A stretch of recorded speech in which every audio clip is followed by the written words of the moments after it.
नमस्कार मित्रों और मेरे प्यारे विद्यार्थियों।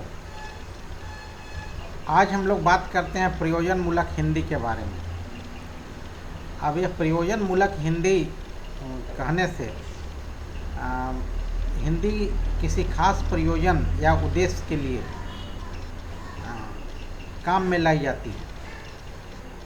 भाषा का कुछ न कुछ तो प्रयोजन होता ही है, संप्रेषण का एक माध्यम है। लेकिन हिंदी जब राजकाज की भाषा बनती है, किसी खास क्षेत्र विशेष में इस भाषा का प्रयोजन बढ़ता ही जाता है।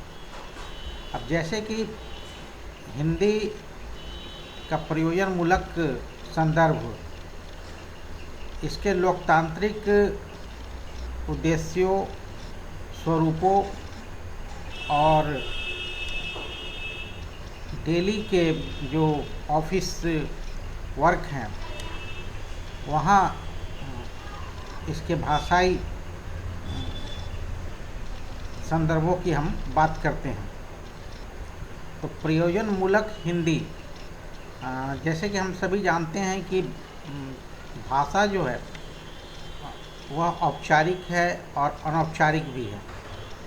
तो अनौपचारिक भाषा जहाँ मित्र मंडलियों के साथ चाहे घरेलू माहौल में हम लोग बोलते हैं, वह भाषा अनौपचारिक भाषा से अलग होती है।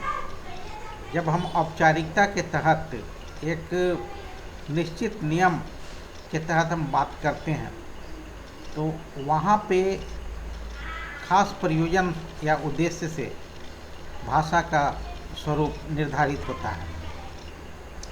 इस दृष्टि से देखें तो हिंदी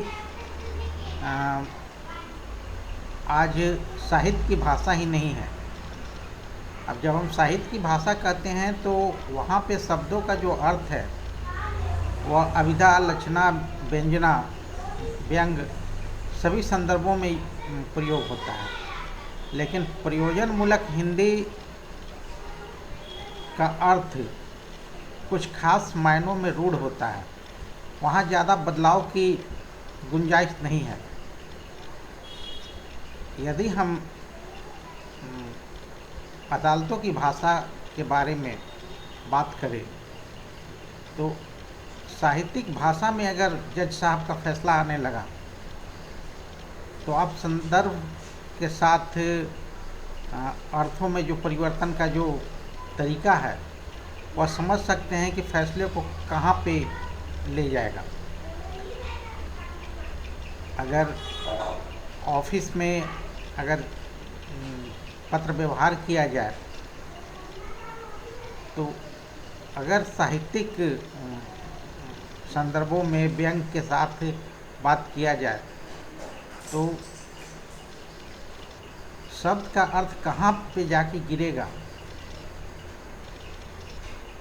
यह समझना बड़ा मुश्किल हो जाएगा। इसलिए ऑफिस के लैंग्वेज में, ऑफिस की भाषा में, खास उद्देश्यों के लिए निर्धारित भाषा में जो अर्थ होता है वह सीमित होता है और अर्थों का स्वरूप वही होता है कि जो आप कह रहे हैं वही समझा भी जाए। ऐसा नहीं है कि कहने वाला कुछ और कह रहा है, समझने वाला कुछ और समझ रहा है और उसकी व्याख्या करने वाले कुछ और दूसरी बात कि प्रयोजन मूलक हिंदी एक खास सांचे या ढांचे के अंतर्गत रखी जाती है, चाहे वो पत्र व्यवहार हो या फिर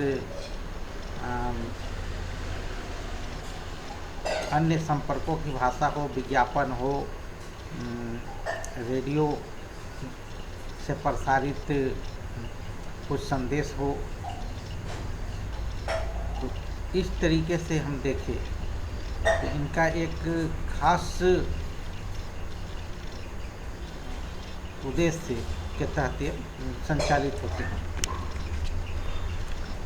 और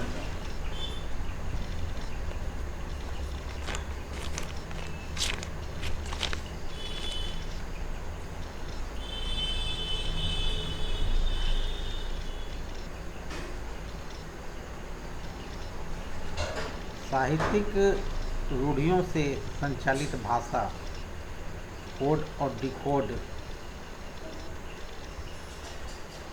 का जो ये तरीका होता है प्रयोजन का, यहाँ बिल्कुल अलग होता है। कोडिंग का तरीका भी, डिकोडिंग का तरीका भी, और एक बढ़े हुए संदर्भों के साथ भी यहाँ पे हम भाषा का प्रयोग करते हैं।